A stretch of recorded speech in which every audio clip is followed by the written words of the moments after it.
Ora, a turfa se forma pela decomposição, no interior da água, dos vegetais. O aerólito de Orgeio veio, pois, de um globo onde existe água, e certas substâncias análogas à vegetação terrestre. Por outro lado, os cometas apresentam geralmente carbono. A análise espectral não é um fato bem concludente em favor de nossa tese, terem traços irrecusáveis dos elementos vitais extraterrestres. Acrescentemos que o aerólito caído recentemente, 23 de julho de 1872, em Lancet, Loiretshire, continha cloreto de sódio, quer dizer sal, idêntico ao que conhecemos na Terra. Já em 1830, a propósito de uma matéria orgânica vegetal encontrada nas folhas de um jardim botânico de Siena, analisado e visto geralmente como de origem meteórica, observou-se que se encontra nos aerólitos oxigênio, carbono e hidrogênio, bem como água combinada no estado de hidrato de óxido de ferro, quase a única forma sob a qual ela nos pode chegar, e fez-se a prova de que há, além de nosso globo, elementos químicos de um reino vegetal análogo ao nosso. Registremos com cuidado estes dados, mas não nos associemos por isso ao erro de certos naturalistas que, conforme Plínio, emitiram a opinião de que as chuvas de sementes, grãos, flores, pequenos animais e insetos desconhecidos no local em que caíam podiam provir de outros mundos. Depois que se pode medir a força do vento e avaliar a que enormes distâncias ele pode transportar as nuvens mais densas, podemos nos contentar com uma explicação mais simples. Importa não confundir as substâncias terrestres transportadas pela atmosfera com as substâncias de origem cósmica. Para mencionar alguns exemplos deste tipo de fenômeno, mencionaremos a chuva vermelha que caiu em 16 e 17 de novembro de 1856 no sudeste da França. Era uma massa imensa de matéria terrosa apanhada pelo vento na América, na Guiana, e da qual uma parte, com o peso de 720 mil quilos, foi-se abater sobre a França. Não se passa um só ano sem que os meteorologistas assinalem estas chuvas de terra vermelha, outrora chamadas de chuvas de sangue. Mencionaremos ainda uma caída Isaviel naquele mesmo ano. Recordaremos ainda os numerosos exemplos de chuvas de rãs, sapos, insetos, gafanhotos etc., que de tempos em tempos vêm se abater sobre regiões infelizes, devastá-las, e por vezes trazer os germes de doenças. Mas de todas estas chuvas extraordinárias, mesmo quando não se pode reconhecer a sua origem, não houve uma que trouxesse provas incontestáveis em favor de uma proveniência extraterrestre. De resto, temos uma opinião por demais boa dos outros mundos para lhes atribuir a produção de tão vis animais, dizia um cronista a propósito de uma chuva de sapos. E mesmo que fossem agraciados por eles como em nosso planeta, temos demasiada confiança em seu bom gosto para crer que quisessem enviá-los como amostras de sua zoologia. Para retornar aos aerólitos e à sua verdadeira composição, achamos que devemos nos contentar com os resultados relatados mais acima, se considerarmos que, essas pedras meteóricas sendo fragmentos de mundos extintos, ou resíduos vulcânicos ou, por fim, corpúsculos cósmicos flutuando no espaço desde a sua origem, seria quase impossível encontrar neles vestígios diretos da vegetação ou da animalidade. Por mais forte razão, os restos dos seres vivos só poderiam se apresentar neles em casos extremamente raros, para não dizer nunca. Ademais, o pequeno número dos aerólitos recolhidos e analisados, a exiguidade ordinária de suas dimensões, colocam ainda um outro obstáculo à presença de substâncias orgânicas em seu interior. Devemos nos satisfazer com o fato de apresentarem elementos intimamente ligados às funções ordinárias da vida, e se as demonstrações e raciocínios que precederam não estabeleceram dentro de nós a certeza, permitir-nos-emos esperar que este fato se ajunte aos anteriores para lhes dar mais peso, para confirmá-los, e para colocar a pedra angular no monumento cujas bases acabamos de construir. 3. Habitabilidade da Terra. Condição astronômica da Terra. As estações em nosso mundo e nos outros planetas, sua influência sobre a economia do globo e sobre os organismos vivos.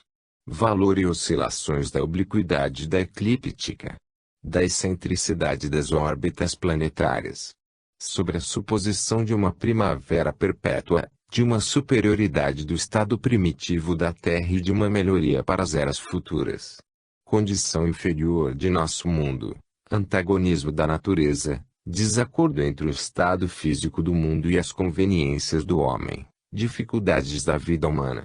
Constituição fluídica interior, ligeireza do envoltório sólido sobre o qual residimos, seu estado de instabilidade, seus movimentos parciais e as revoluções do globo. Mundos superiores. Comparações e conclusão.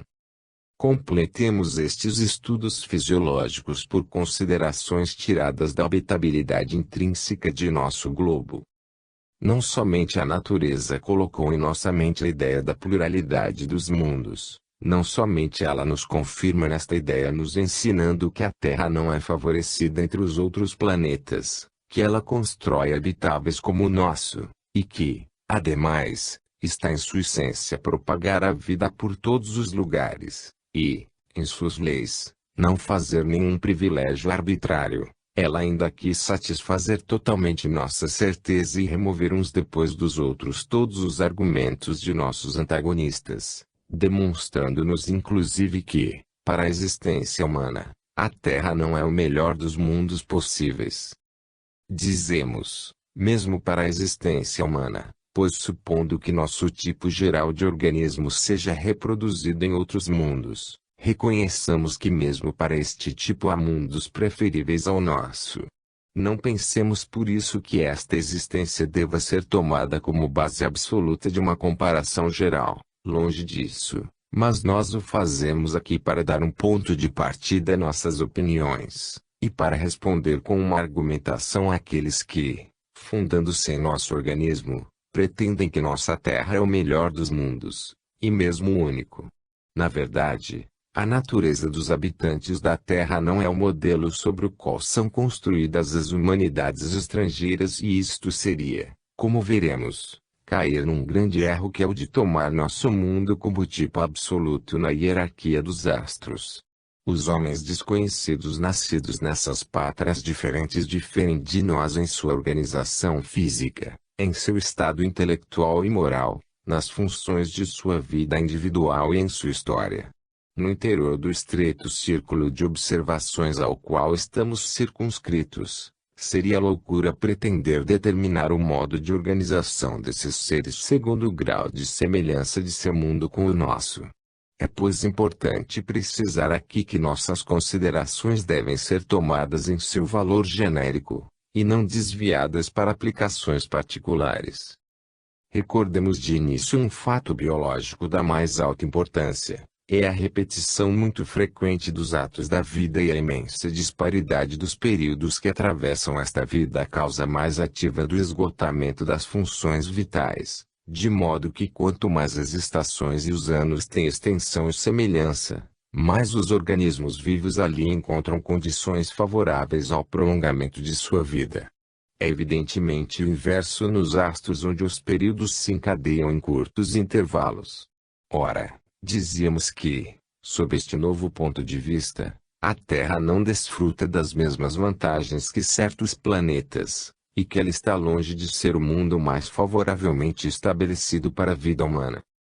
Sabe-se que a inclinação dos eixos de rotação das esferas celestes no plano de suas respectivas órbitas é a causa astronômica da diferença das estações, climas e dos dias. Se o eixo de rotação fosse perpendicular a este plano, a zona tórrida não se estendendo além do Equador e a zona glacial ficando circunscrita aos polos, os efeitos do calor e da luz se enfraqueceriam sensivelmente a partir do círculo equatorial até os círculos polares, o que daria um clima temperado e habitável a todas as regiões do astro. Uma só estação reinaria perpetuamente em toda a superfície do globo, e uma temperatura especial e permanente seria característica de cada latitude.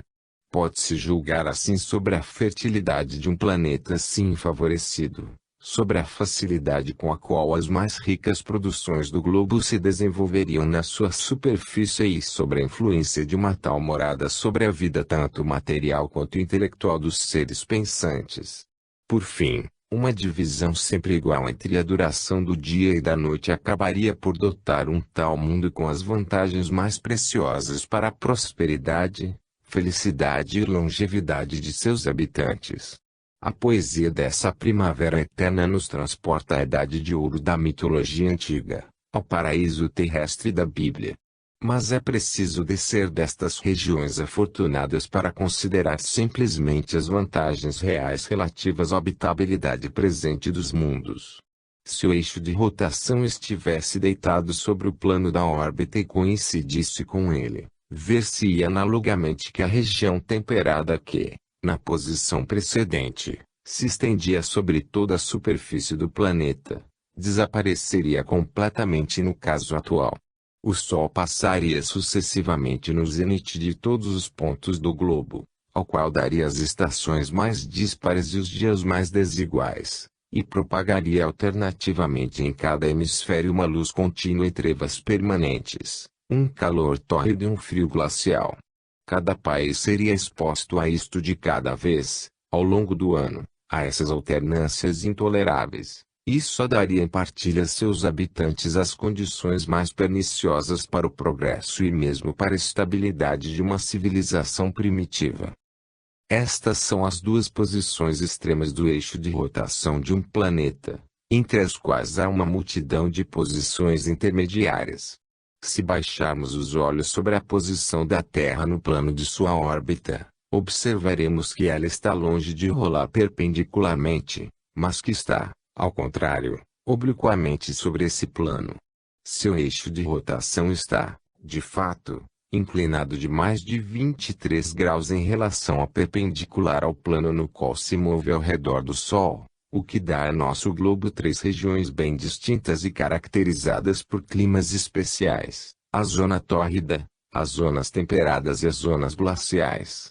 Estas diversas regiões estão longe de estarem igualmente habitadas. De um lado, os calores do Equador se mostram pouco propícios à manutenção e à longa duração da vida, e cujos recursos, incessantemente fatigados por um calor avassalador, se esgotam em pouco tempo. Por outro lado, o rigor dos climas polares é incompatível com as funções da vida humana e com as necessidades da organização, tanto animal quanto vegetal.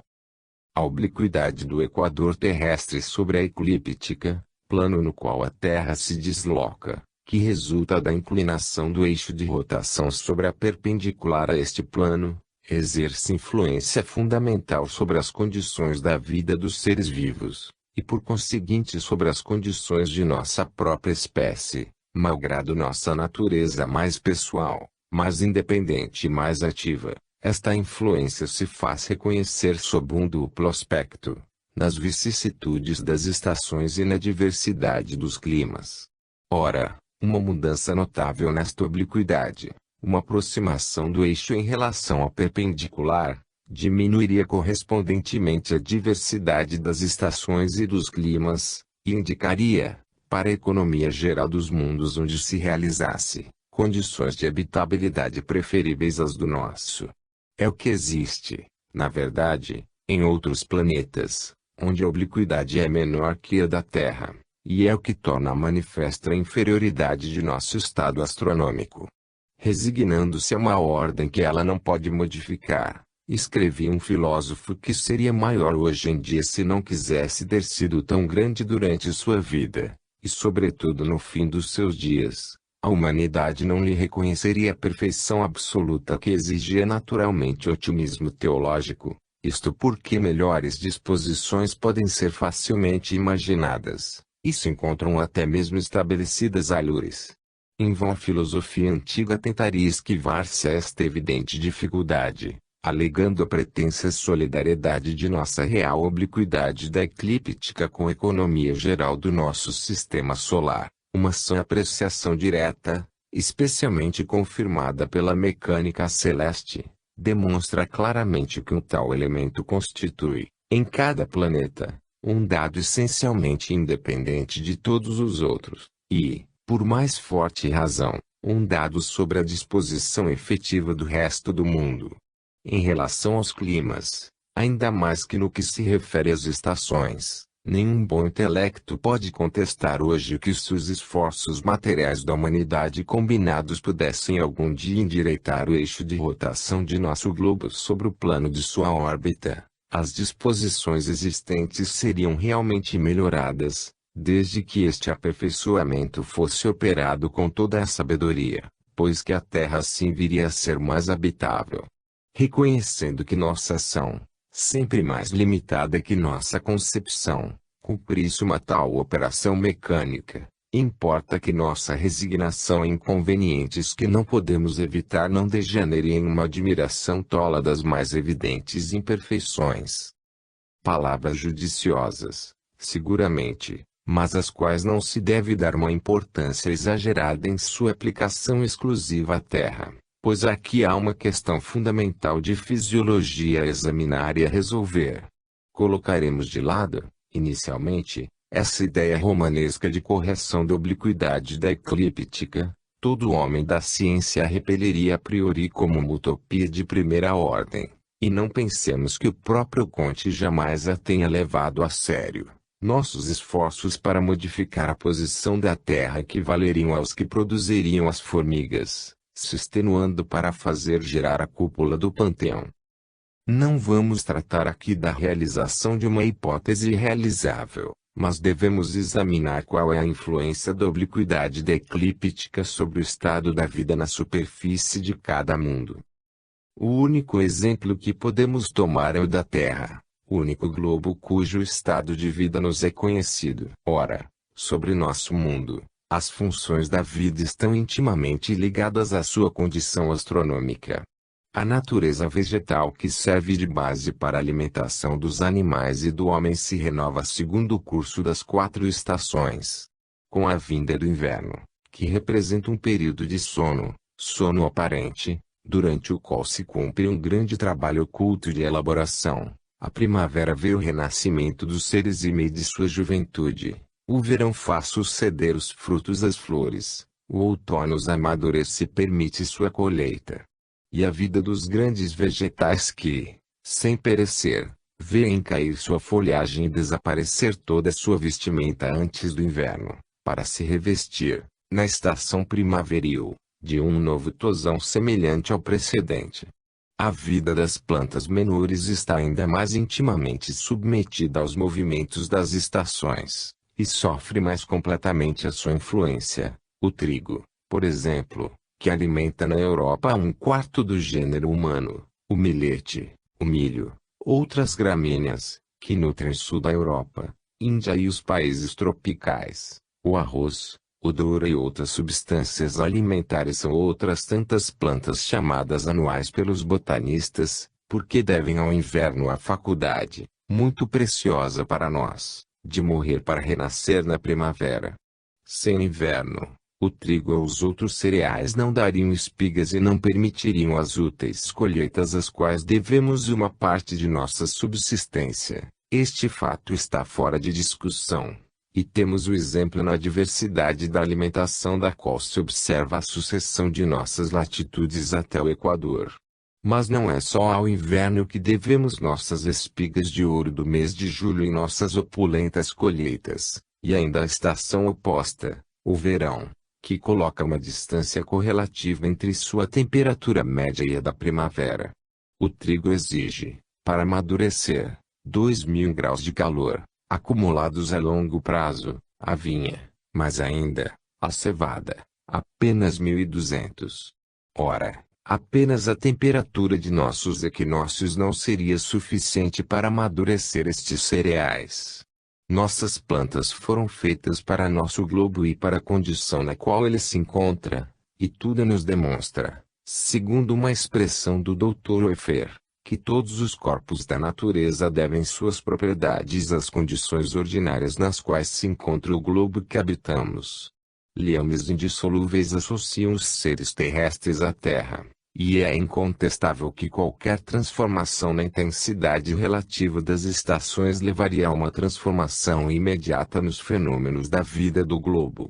Esta vida, cuja relação com nossa condição astronômica é tal que todos os seres, animais e vegetais levam em si o instinto de prever as variações inevitáveis da temperatura e de agir segundo esta previsão, de viver apressadamente durante os últimos dias ensolarados, ou de se preparar para a morte passageira que deve acarretar sua próxima renovação. Esta vida terrestre, dizíamos, em medida entre certos limites que ela muito provavelmente não poderia ultrapassar, ela oscila em torno de uma posição média, onde estão reunidos os elementos de toda a sua plenitude. Ela se afasta, até certas distâncias, mas parece sempre ficar ligada às condições inerentes ao nosso globo. Ora, mesmo que pudéssemos dizer que se, por um fenômeno cósmico qualquer, o que pode acontecer, na ordem atual, a obliquidade de nossa eclíptica fosse diminuída, isso uma lei lenta e progressiva, como todas as leis da natureza, aproximasse gradualmente nosso eixo de rotação da perpendicular, nossas estações assim seriam melhor harmonizadas, nossos climas melhor nuançados e mais constantes, nossos dias menos desiguais e menos díspares. Não poderíamos não obstante afirmar que as condições da vida terrestre, assim transformada, se tornariam preferíveis para nós àquelas existentes atualmente. Esta seria uma suposição um tanto arbitrária e sem dúvida contrária à realidade, pela razão de que a vida terrestre nasceu na superfície de nosso globo, em correlação estreita com a condição deste globo. Mas pode-se, sem se contradizer, afirmar que ali onde as condições são preferíveis, a vida apareceu num estado superior, correlacionado com estas mesmas condições, e onde o regime astronômico constitui um grau de habitabilidade superior ao da Terra. As forças da vida se desenvolveram em força e energia, e deram nascimento a seres conformados para viver no seio de um constante esplendor, como nós o somos para viver no seio de uma indigência irregular. As estações, de que esboçamos em alguns traços as consequências biológicas para nossos climas, devem ser consideradas, sem que seja necessário nos estendermos sobre este assunto, como associadas aos dois hemisférios de nosso globo, ao nosso, que tomamos como termo de comparação, e ao hemisfério oposto. Sabe-se que elas se sucedem inversamente umas em relação às outras, que o polo boreal e o polo austral se apresentam onde cada vez ao sol no intervalo de um ano, e enquanto temos aqui a primavera, o verão, o outono e o inverno, os habitantes das latitudes diametralmente opostas têm o outono, o inverno, a primavera e o verão. O movimento das estações, indicado para um lugar determinado, deve ser pois implicitamente aplicado a todos os pontos do globo, tendo-se o cuidado, todavia, de levar em conta a diferença das latitudes, pois este movimento, desprezível no Equador, é tanto mais caracterizado quanto mais se afasta rumo aos polos. Tais são as consequências básicas da obliquidade da eclíptica, consequências fatais e absolutas, não importa o que tenham escrito certos teóricos abusados. Em oposição àqueles que esperam uma renovação do globo no futuro, muitos adiantaram, especialmente entre os antigos, que a Terra outrora girava perpendicularmente ao plano de sua órbita, que na época da primeira aparição do homem na Terra, uma primavera perpétua embelezava e enriquecia nosso globo, e, na sequência das eras, esta Terra inclinou pouco a pouco até sua posição atual. Este é um sonho brilhante, muito bem engendrado para acompanhar as delícias da Idade de Ouro, uma magnífica decoração que se enquadra à maravilha nas sedutoras epopeias sob as quais os poetas quiseram representar o misterioso berço de nossa espécie. O epicurista Ovídio, no primeiro livro das Metamorfoses, e o pobre Milton, no canto 9 do Paraíso Perdido, estenderam-se prazerosamente sobre este antigo privilégio, e concordaram mais sobre este fato do que de início se poderia esperar de um e outro, Outros poetas cantaram ou, melhor dizendo, choraram como eles sobre a decadência imaginária de nosso mundo, e os filósofos adiantaram, seguindo Anaxágoras e Enópidas de Chios, que a esfera, primitivamente direita, se inclinou por si só depois do nascimento dos seres animados.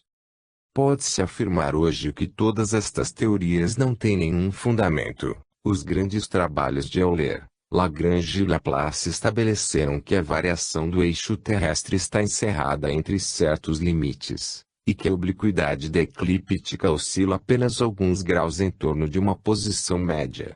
Enquanto a mutação do eixo terrestre depende unicamente da influência do Sol e da Lua sobre o achatamento polar de nosso globo, o estado de obliquidade da eclíptica resulta do deslocamento de todas as órbitas planetárias. Esta obliquidade diminui atualmente, a cada ano, de cerca de meio segundo. No 12 de janeiro deste ano, 1862, ela era de 23 graus, 27 minutos e 15,90. A 12 de janeiro de 1863, de 23 graus, 27 minutos e 15,43. A 12 de janeiro de 1864, 23 graus, 27 minutos e 14,97 etc. Há um século, em 1762, ela era de 23 graus, 28 minutos e 2,66. Daqui a um século, em 1962, será de 23 graus, 26 minutos e 29,11, etc.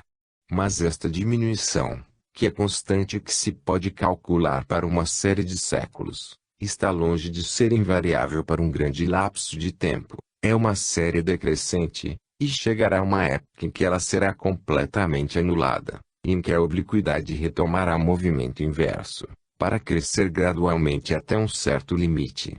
Se a obliquidade diminui agora, é consequência da atual distribuição das órbitas planetárias. Daqui a alguns milhares de anos, esta distribuição terá variado tanto que resultará um crescimento no sentido contrário.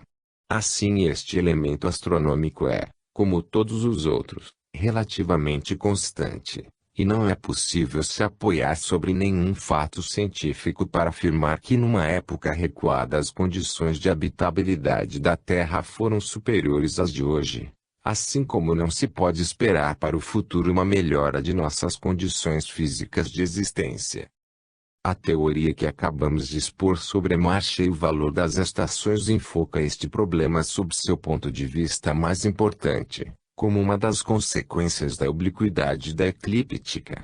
Mas para ser mais completo, devemos acrescentar que esses tipos de estações não são os únicos a que a Terra e os planetas estão submetidos. Há outras, menos apreciáveis para nós, mas mesmo assim, reais, são as que resultam da excentricidade das órbitas planetárias. Sabe-se que os planetas não se movem no espaço seguindo circunferências regulares, mas sim elipses, da qual o Sol ocupa um dos focos, e que, por consequência deste movimento, os planetas ficam ora mais afastados, ora mais próximos do astro solar. A distância que os separa deste astro varia de dia para dia, desde seu máximo, que ocorre no afélio, até seu mínimo, que ocorre no periélio. Assim a Terra fica 1.260.000 léguas mais perto do Sol no periélio, solstício de inverno, para nosso hemisfério, do que no afélio, solstício de verão. Dá-se o nome de excentricidade à metade da diferença que existe entre as distâncias do Sol nestes dois pontos extremos. Estas estações que dependem, como se vê, da distância variável dos planetas ao Sol, são pouco apreciáveis para a Terra, porque a sua própria excentricidade é fraca, 0,01679, e porque as estações que dependem da inclinação de seu eixo são muito caracterizadas, mas elas têm um valor muito pronunciado nos planetas cuja órbita é muito alongada, e se aproxima das longas elipses cometárias. À parte os pequenos planetas situados entre Marte e Júpiter, dos quais alguns manifestam uma excentricidade considerável, mas aos quais não se deveria dar muita importância na teoria que nos ocupa. Mercúrio é o mundo sobre o qual este tipo de estação é mais caracterizado. Sua excentricidade é 13 vezes maior que a da Terra. Resulta que a distância do astro ao Sol varia, do periélio ao afélio, mais ou menos na razão de 4 para 7. A luz e o calor solares são, por isso, 2 vezes mais intensos no periélio que no afélio. É como se aparecesse, numa certa época do ano, um segundo Sol a tomar lugar no céu ao lado de nosso Sol habitual. Em Júpiter, nossas estações comuns não existem, e as estações dependentes da excentricidade são preponderantes. A excentricidade da órbita terrestre vai diminuindo, como a obliquidade da eclíptica, e essa diminuição é extremamente lenta. Ela varia apenas 0,00043 por século. Ela fica também entre limites muito pequenos. Poisson, em Connaissance des Temps, de 1836, Arago, em seu Notices Scientifiques, bem como outros geômetras, estabeleceram que a influência das variações seculares da quantidade de calor solar recebido por nosso globo sobre sua temperatura média está limitada a um movimento quase insensível. Como já dissemos, a condição astronômica da Terra é relativamente estável e permanente, ao menos ainda por milhares de séculos. Retomando a teoria das estações ordinárias no ponto em que a deixamos, é agora lugar de observar a diversidade que existe entre os outros mundos e a Terra, diversidade que lhes dá cada um dos elementos especiais, e cujo exame é de alta importância na questão de sua fisiologia geral. Começando pelos planetas cuja condição difere mais da nossa, vamos nomear Urano, Mercúrio e Vênus, que têm estações e climas excessivos. Depois, Saturno e Marte, cujas estações são quase análogas às nossas. Júpiter é um mundo à parte, privilegiado acima de todos os outros, goza de uma única e mesma estação durante seu lento período anual. O dia e a noite em todos os seus pontos são de igual duração, climas constantes típicos de cada latitude, descendo, em nuances harmoniosas, do Equador e os polos. Se aplicarmos nossas considerações à fisiologia dos satélites, acrescentaríamos que nossa Lua é altamente favorecida, pois seu eixo de rotação está inclinado apenas de 2 graus. O verão e o inverno se confundem, lá em cima, em uma só estação uniforme e permanente, igual à duração do mês, 29 dias, e não ocorrem lá outras transições senão a do dia e da noite, que duram, cada uma meia revolução lunar, quer dizer, perto de 15 dias. Acrescentaríamos ainda que, do ponto de vista da lentidão dos períodos em que divide-se a vida, os habitantes dos anéis de Saturno, se pudessem existir, seriam talvez mais bem favorecidos que os selenitas, pois contariam os anos em um só dia e uma só noite, anos iguais a 30 dos nossos. Mas as consequências destas condições e as hipóteses que se podem levantar sobre tais elementos desconhecidos saem por demais dos limites da ciência para que possamos lhes dar lugar aqui.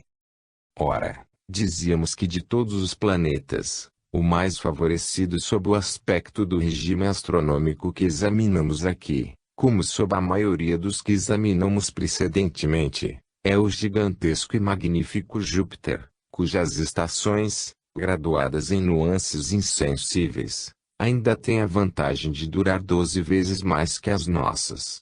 Este é o tipo perfeito do mundo que as aspirações humanas imaginaram ao longo dos tempos, no passado ou no futuro. Esse é o mundo superior do qual a Terra jamais atingirá a perfeição longínqua. Esse gigante planetário parece colocado nos céus como um desafio aos fracos habitantes da Terra, ou, melhor diríamos, como um símbolo de esperança que deve encorajá-los nos esforços da ciência e da virtude, fazendo-lhe entrever os quadros pomposos de uma longa e fértil existência. E bem a ele que devem ser aplicadas as palavras de Brewster: num planeta mais magnífico que o nosso, Perguntava se o célebre físico não poderia existir um tipo de inteligências das quais a mais fraca seria ainda superior à de Newton. Seus habitantes não se serviriam de telescópios mais penetrantes ou de microscópios mais poderosos que os nossos. Não teriam eles procedimentos de indução mais sutis, meios de análise mais fecundos e combinações mais profundas. Lá talvez não estaria resolvido o problema dos três corpos, explicado o enigma do éter luminífero, e envolvida a força transcendente do espírito nas definições, axiomas e teoremas da geometria. Esses homens desfrutam sem dúvida de um elevado poder da razão, que os conduz a uma mais sadia apreciação e um mais perfeito conhecimento dos desígnios e das obras de Deus. Mas sejam quais forem suas ocupações intelectuais, quem pode duvidar que eles estudam e desenvolvem as leis da matéria, que estão em ação ao seu redor, acima deles e entre eles, nos céus? Se bem que ignoremos se Júpiter esteja atualmente nas condições de habitação intelectual, ou se, graças à temperatura elevada que ele parece ter conservado até nossa época, ainda está no estado em que se encontrava a Terra no começo dos períodos geológicos. Porém, como não há passado nem futuro para a natureza e como nela o presente é eterno, a época é relativamente diferente, e este mundo é ou será, em todo caso, muito superior ao que nós habitamos. Para nós, presos à bolinha terrestre por cadeias que não nos foi dado romper, vemos estender-se sucessivamente nossos dias com o tempo rápido que os consome, com os caprichosos períodos que os dividem, com as estações diversas cujo antagonismo se perpetua na desigualdade contínua do dia e da noite e na inconstância da temperatura.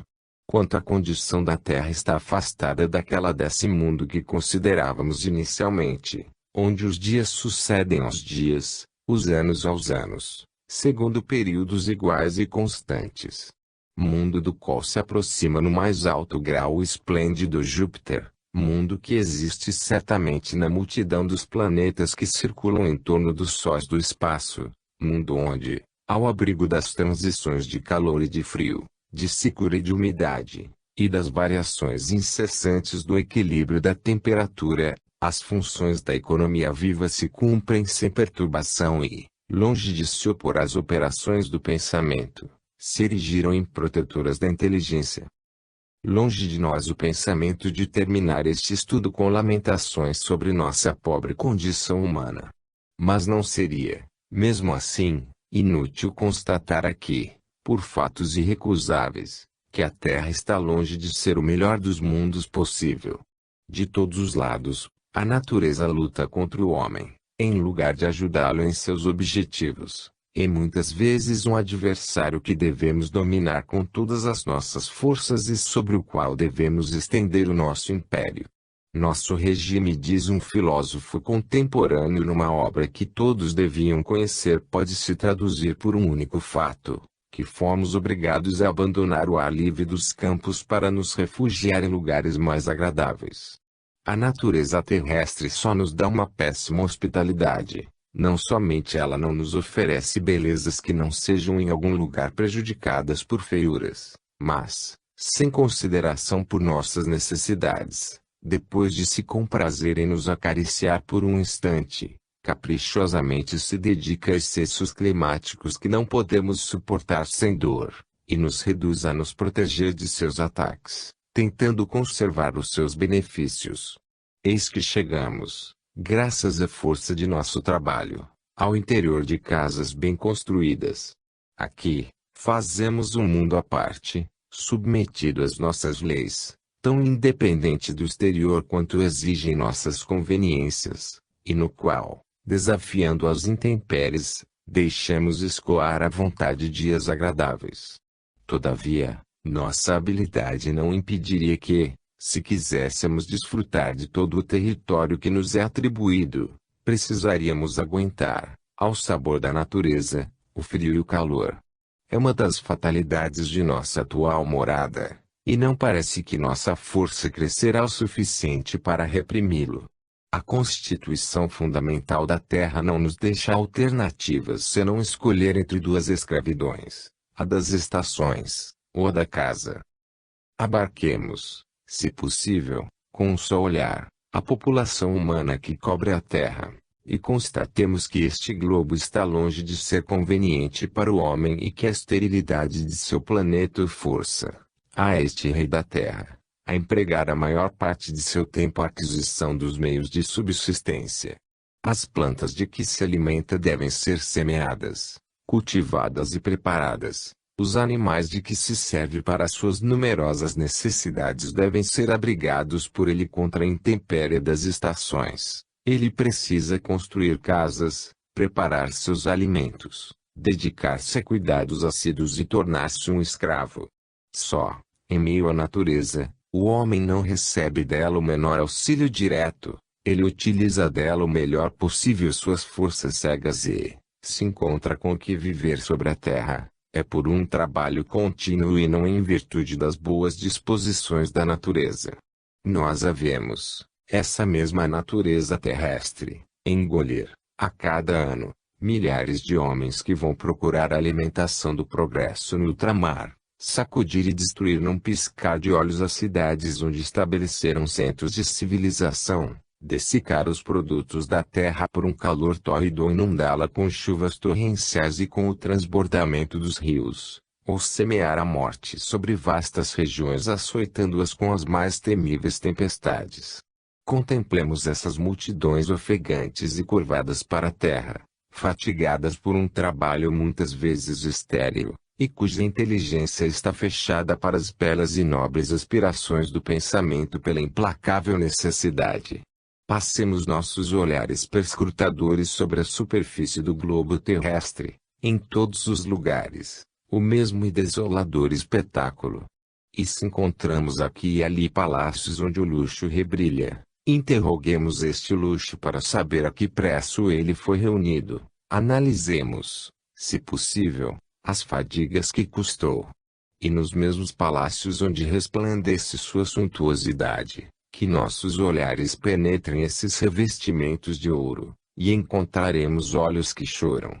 Saberemos então que a inteligência humana, de vastos pensares, ainda não estabeleceu seu reinado cá embaixo, onde tudo obedece às exigências da matéria. Constataremos que a imensa maioria dos homens sofre para dar um pequeno número às comodidades da vida, continuando, essa maioria, em entristecedor infortúnio. Aí reconheceremos a inferioridade manifesta do mundo em que estamos. Se as reflexões acima não são suficientes, consideremos que além desta inimizade da natureza exterior, há ainda uma outra, mais temível, que nos é dirigida pelas forças interiores que regem este mundo. A constituição geológica do globo terrestre não tem nada de reconfortante para nós. E se bem que os grandes fenômenos da natureza se cumpram ordinariamente com gradação e lentidão, por mais que as revoluções mais importantes do globo pareçam se operar com calma e periodicamente, a história está aí para mostrar que muito frequentemente funestos cataclismos vieram lançar a perturbação sobre o cenário do mundo. Nossos campos, nossas cidades e nossas casas podem ser levados sobre um oceano de matéria incandescente que, de um século para outro, podem se abater e engolir todo um povo em suas ígneas profundezas. As observações termológicas e metalúrgicas sobre o aumento progressivo da temperatura, à medida que se vai descendo para o centro da Terra, e os fatos geognósticos que se constatou universalmente nos dois hemisférios, estabeleceram que a crosta sólida do globo não tem mais de 10 léguas de espessura. Um tão fato, diz Arago, nos mostra as reações incessantes exercidas contra as partes fracas do envoltório sólido de nosso planeta pelas matérias fluídas interiores. A uma dezena de léguas abaixo da superfície que habitamos, as substâncias conhecidas por sua maior resistência à fusibilidade estão em fusão, e sabemos que abaixo se estendem regiões perpetuamente atormentadas pelas reações centrais, e que este envoltório tão ligeiro do globo terrestre está constantemente em agitação pela atividade incessante das forças subterrâneas, a ponto de as revoluções interiores produzirem muitas vezes na superfície terríveis tremores de terra, e uma flutuação mais forte poderia, num dado momento, erguer o leito dos mares e, vertendo suas águas sobre nossos países, nos engoliria, ao mesmo tempo que deixaria exposto seu leito, transformado em continente. Uma revolução geológica poderia assim, num belo dia, romper em mil pedaços esse envoltório frágil sobre o qual nos julgamos em segurança, e dispersar seus restos pelo espaço. São tais considerações que são bem próprias para atenuar em nós o sentimento de segurança sobre o qual repousamos com tanta confiança, e só temos uma razão a invocar em nosso favor, a lentidão dos movimentos geológicos. Mas mesmo que nos animemos ao pensar que esses fenômenos só ocorrem em grandes intervalos, perante os quais a duração de nossa vida é completamente insignificante, isso não impede, porém, que eles ocorram realmente e não permaneçam como eternos inimigos de nosso progresso e de nossa felicidade. Ora, depois destas reflexões, pode-se pretender ainda que este globo seja, mesmo para o homem, o melhor dos mundos possíveis, e que um grande número de outros corpos celestes não possa ser infinitamente superior, e reunir melhor que ele as condições favoráveis ao desenvolvimento e à longa duração da existência humana. Longe de colocar nosso planeta acima dos outros astros, é de surpreender que a vida aqui tem estabelecido residência, e deve-se afirmar que se ele é assim tão povoado, é porque a natureza é prodigiosamente fecunda, que engendra seres mesmo onde o homem jamais ousaria imaginar. Compreende-se então que ela povoou a Terra porque está em sua essência produzir a vida em todos os lugares onde haja matéria para recebê-la. E longe de pensar que ela secou sua fonte inesgotável multiplicando assim os seres em sua superfície, encontrar-se-á na diversidade e na infinidade de suas produções uma prova eloquente de que ela não se esgotou decorando os outros mundos com uma multidão inumerável de criaturas, pois que ela pôde produzi-las em grande número cá embaixo. Destarte, não somente a posição astronômica da Terra sobre a órbita que percorre, mas também as disposições normais de sua natureza e sua constituição geológica e climatológica provam-nos que ela está longe de ser o mundo mais favoravelmente estabelecido para o sustento da vida. As diferenças de idade, de posição, de massa, de densidade, de tamanho, de meio, de condição biológica etc. colocam um grande número de outros mundos num grau de habitabilidade superior ao da Terra, no imenso anfiteatro da criação sideral. Nosso estudo sobre os céus vai conduzir-nos a esse panorama esplêndido. Mundos superiores, moradas magníficas de altas inteligências, constelam a extensão inexplorada dos longínquos espaços. É nestes mundos que a humanidade vive tranquila e gloriosa, protegida por um céu puro e benfazejo, no seio de uma temperatura e constantemente em harmonia com as funções do organismo, e desfrutando em paz das disposições amigas da natureza.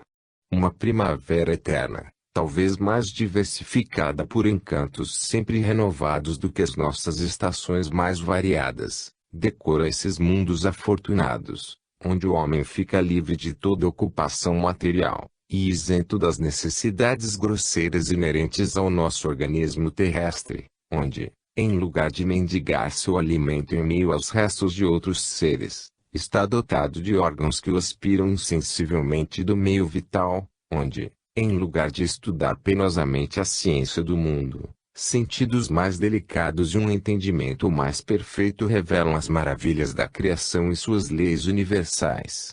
Ali, os liames dourados do amor reúnem todos os membros da humanidade como uma imensa família, o irmão não sendo escravo do irmão, nem as rivalidades sangrentas da glória guerreira, nem as discórdias da inveja perturbam a paz eterna. Talvez o veneno da morte não circule nas veias dessas humanidades superiores, e nossa gelada morte não seja para eles senão a partida de uma alma para os familiares amados. Ali, o gênero humano chegou ao campo da verdade, religião, ciência e filosofia dão-se as mãos. Deus também não está tão longe, é adorado sem se encerrar sob um céu de pedra. A natureza é o templo, e o homem é o sacerdote. Ali, por fim, o homem contempla sem véu o panorama soberbo dos seus infinitos, segue com sua vista penetrante as peregrinações dos mundos, e conversa com faculdades maravilhosas com os habitantes das esferas vizinhas. Livro 4. Os céus. 1. Imensidão dos céus. Imensidão dos céus. Como 7 bilhões de léguas de nosso sistema planetário são uma quantidade insignificante. Sistemas estelares. Distância das estrelas mais vizinhas. Velocidade da luz. Duração de seu trajeto das estrelas até nós. As transformações dos astros. Estrelas cujo brilho diminui. Estrelas coloridas. Estrelas extintas. Estrelas cujo brilho aumenta. Estrelas periódicas. Estrelas que apareceram subitamente. Determinações sobre o número dos astros. Além do céu visível. Estrelas duplas. Nebulosas. A Via Láctea é uma nebulosa de que fazemos parte. Seus 18 milhões de sóis. Criações dos espaços longínquos. Últimas regiões exploradas pelo telescópio. Além. O infinito. A vida universal. Eis o que a natureza nos ensina por essa voz íntima e poderosa que fala em todos os lugares do mundo, por essa voz que atravessa o espaço e se faz escutar nos seus pelos habitantes de todas as terras que planam na imensidão traço, por essa voz que se dirige à alma e que todos os homens criados podem escutar. Eis o que ela anunciava outrora a nossos sábios, a nossos poetas e a nossos filósofos cujo gênio, por sua própria força, se erguera até ela. Eis o que ela vem demonstrar hoje em dia pelas descobertas modernas da ciência, que, depois de uma luta de 15 séculos, por fim chegou a penetrar os seus primeiros segredos. Malgrado a imperícia de seu intérprete, ela falou de maneira assaz eloquente para atrair para si as mentes e os corações, mas a convicção que ela quer estabelecer em nós deve ser profunda e indelével. E ela não quer abandonar ainda o quadro que ela desenrolou sob nossos olhos.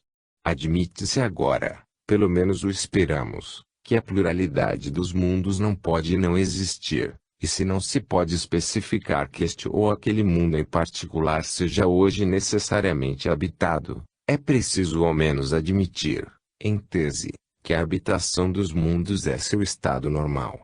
Mas há uma consideração mais geral que as precedentes, que deve agora vir coroá-las e confirmá-las. O microscópio nos revelou que o poder criador propagou a vida em todos os lugares da Terra, e que abaixo do mundo visível há seres até a mais extrema pequenez. O telescópio nos ensinará que é impossível a nossa mente abarcar toda a extensão desse poder, e que, segundo a palavra de Pascal, por mais que inflássemos nossos conceitos além dos espaços imagináveis, só geraríamos átomos ao preço da realidade. Eis, com efeito, o quadro mais magnífico que possa admirar nosso olhar, o espetáculo mais imponente que é dado ao homem ser testemunha, o da imensidão dos céus. Para começar, nosso sistema planetário tal como o apresentamos, quer dizer, terminando na órbita de Netuno, que não mede, no entanto nada menos que 7 bilhões de léguas de circunferência, não encerra nestes estreitos limites o império imenso do Sol. Além dos planetas desconhecidos, mais afastados que Netuno, podem circular além de sua órbita inumeráveis cometas, submetidos igualmente à atração solar, sulcando em todos os sentidos as planícies etéreas e retornando em épocas determinadas para se saciar na fonte solar, fonte abundante de luz e de eletricidade. Nada temos a acrescentar aqui sobre a natureza dos cometas, exceto que são acúmulos de vapores da máxima tenuidade, e mergulham no céu em todas as profundezas. Não temos nada a dizer também de seus números, exceto que é imenso, segundo toda a probabilidade, e se eleva a centenas de milhares.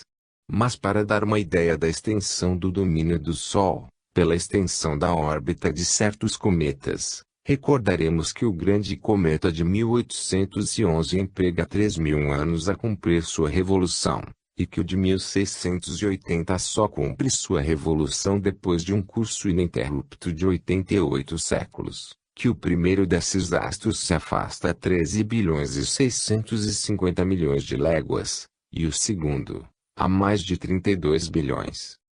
Qualquer que seja essa extensão, porém, qualquer que seja a imensidão do domínio solar, as grandezas precedentes, que nos parecem tão prodigiosas, mal podem ser comparadas, tão pequenas que são, as grandezas com que nos deparamos nos estudos de astronomia estelar. Os números em uso na astronomia planetária desaparecem ao lado dos números em uso nesta.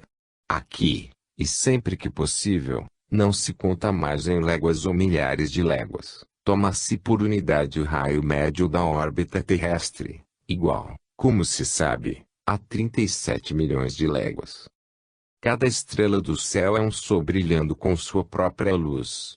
Mediu-se a intensidade luminosa das estrelas mais próximas, e constatou-se que algumas, como Sirius, são muito mais radiosas e mais volumosas que nosso Sol. Transportado a distância que nos separa de Sirius, o astro esplêndido de nossos dias ofereceria apenas a aparência de uma estrela de terceira grandeza. Se nosso sistema solar é um tipo geral na ordem uranográfica, o que é da mais alta probabilidade, esses vastos e brilhantes sóis são outros tantos centros de sistemas magníficos, dos quais alguns são semelhantes ao nosso, outros podendo ser inferiores, e dos quais um grande número lhe é superior em extensão e em riquezas planetárias. Se uma tal disposição de mundos em torno de um astro iluminador não é repetida perto de todos os sóis do espaço, devemos ter certeza, entretanto, que estes não deixam de ser os centros de uma vida ativa, manifestada por modos desconhecidos, outros tantos centros de criações estranhas àquela que conhecemos, mas grandes, admiráveis, sublimes, como tudo o que germina nos sulcos abertos pela mão da natureza. Seria belo abranger com o olhar ilimitado de nossa alma essa imensidão prodigiosa onde se irradiam as criações do éter. Seria belo dar o golpe de misericórdia no pequeno firmamento cristalino dos antigos e, despojando-nos para sempre da antiga ilusão que nos mostraria as estrelas girando a uma igual distância ao nosso redor, atravessar pelo pensamento os espaços sem cessar renovados onde se sucedem os mundos estelares. Pois vamos tentar fazer esta viagem. Antes de mais nada, precisamos considerar nosso sistema planetário como uma flotilha de embarcações, vogando isolada no meio de um imenso vazio. Nosso Sol, ele mesmo uma estrela, planando entre as estrelas, suas irmãs, atravessando como elas os espaços sem fim, dirigindo-se atualmente para a constelação de Hércules, carregando consigo seus planetas, cerrados ao seu redor como em torno de um protetor, sem o qual cairiam na noite da morte. E também devemos saber que as estrelas semelhantes que sem número semeiam o espaço estão afastadas umas das outras por distâncias imensas. A estrela mais vizinha de nosso sistema está afastada de quase 8.000 vezes o raio deste sistema, raio igual a 1 bilhão e 100 milhões de léguas. Tomando como unidade o raio da órbita terrestre, esta distância é igual a 222.000 vezes este raio, ou seja, 8 trilhões de léguas. E a distância da estrela mais vizinha, Alfa do Centauro, a única um pouco mais próxima de nosso sistema. Entre as que vêm em seguida, e cuja distância é conhecida, assinalemos a 61ª do Cisne, que jaz a 404.000 vezes a distância da Terra ao Sol, mencionada anteriormente, Sirius, afastada de 1.068.000 vezes esta distância, Vega, que brilha 42 trilhões e 200 bilhões de léguas daqui, a estrela polar, a 100 trilhões e 600 bilhões, Capella, a 170 trilhões e 392 bilhões de léguas, é o número de 15 algarismos a seguir, 1703920000000000. Estas são as estrelas mais vizinhas, as que se encontram no mesmo lugar do espaço que nós. Quanto à totalidade das outras, os milhões de milhões que povoam os espaços, é-nos matematicamente impossível tomar qualquer base para medir sua distância, sendo que a maior base de que podemos dispor, o diâmetro da órbita terrestre, é infinitamente pequena comparado a essa distância.